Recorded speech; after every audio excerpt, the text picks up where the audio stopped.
On se transporte en Inde ce matin parce que le premier ministre Narendra Modi inaugure en grande pompe le temple hindou de Rama dans le nord du pays. Il est construit et c'est là que c'est significatif, sur le site d'une ancienne mosquée qui a été démolie par des émeutiers en 1992, des émeutes d'ailleurs sanglantes. Notre collaborateur Sébastien Farcy est là et pourra nous en parler. Bonjour Sébastien.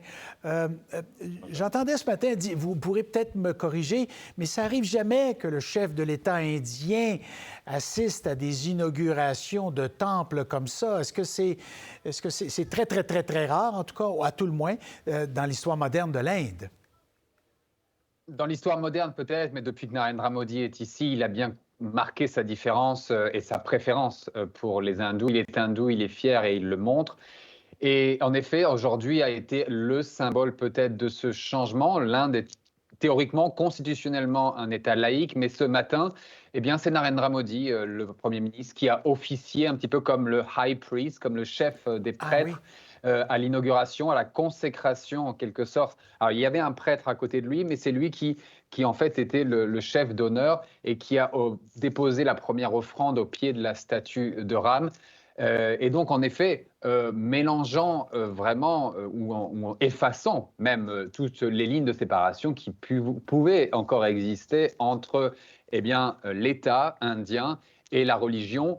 Nous sommes dans une construction que les nationalistes hindous eux-mêmes veulent ouvertement, c'est-à-dire faire de l'Inde un État hindouiste où la religion d'État est l'hindouisme.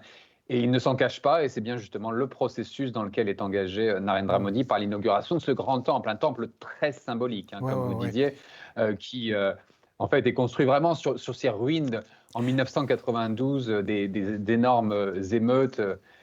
Comme vous le disiez, plus de 1000 personnes sont mortes dans la destruction d'une mosquée qui était censée, alors voilà, selon les hindous, être construite sur le lieu de naissance de ce dieu Ram. Et donc aujourd'hui, voilà, c'est en quelque sorte une revanche pour les nationalistes hindous. Et ce qui ajoute à la controverse, il n'y a pas le tribunal également qui avait tranché que ça avait été illégalement détruit, donc probablement illégalement construit sur le même site que c'est. Alors en plus, on viole une loi, quoi, ou la Constitution? Oui, tout à fait. Alors, non, mais justement, c'est le tribunal qui, en fait, de manière assez bizarre, avait non seulement, avait dit en effet que c'était illégal, criminel de détruire une mosquée, mais par la même décision, cette Cour suprême a autorisé la partie hindoue à construire un temple sur ces ruines. Donc, en quelque sorte, c'est un peu comme dire, vous êtes coupable d'un crime, mais on vous laisse le butin. Et le butin, c'était bien cette terre sur laquelle, émotionnellement, tous les hindous croyaient, pensaient que c'était bien cette terre qui leur était due.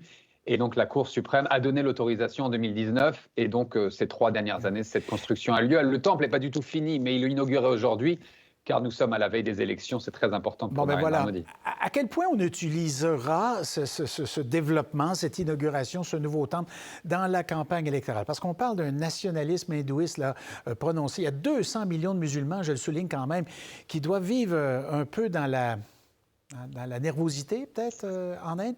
Oui, il faut dire clairement, la campagne des élections législatives de mai prochain a commencé certainement aujourd'hui.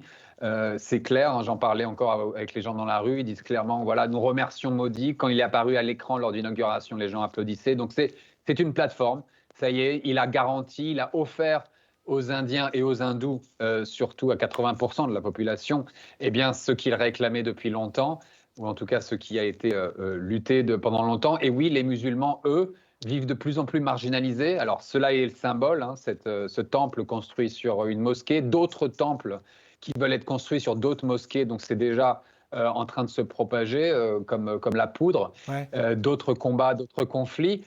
Et puis au quotidien, les musulmans, 200 millions de personnes aujourd'hui, en effet, de plus en plus poussés à se taire, à accepter ce majoritarisme hindou qui est censé être la raison, ou en tout cas la seule condition pour que les musulmans restent en paix, ne soient pas attaqués, c'est qu'ils se taisent, c'est qu'ils acceptent la majorité, et qu'ils acceptent aussi la prédominance des dieux hindous En quelque sorte, nous sommes dans un État qui se veut hindouiste. Ouais. Et les musulmans doivent rester à Ouais. accepter cela. Et pour nous, les Canadiens, où il y a beaucoup une immigration sikh également, alors là aussi, on comprend là, à quel point tous ces groupes minoritaires sont... Les Sikhs et les chrétiens, les sont deux à l'œil. minorités Ah oui. ici sont également, Ouais. assez ostracisées. Bon, Sébastien, merci beaucoup d'avoir pris le temps de nous parler. On aura certainement l'occasion de revenir là-dessus. Les élections sont en mai. Ça nous donne quelques mois devant nous. Merci. Tout à fait. Merci à vous. Pour voir nos émissions en entier, rendez-vous sur la chaîne Ici RDI.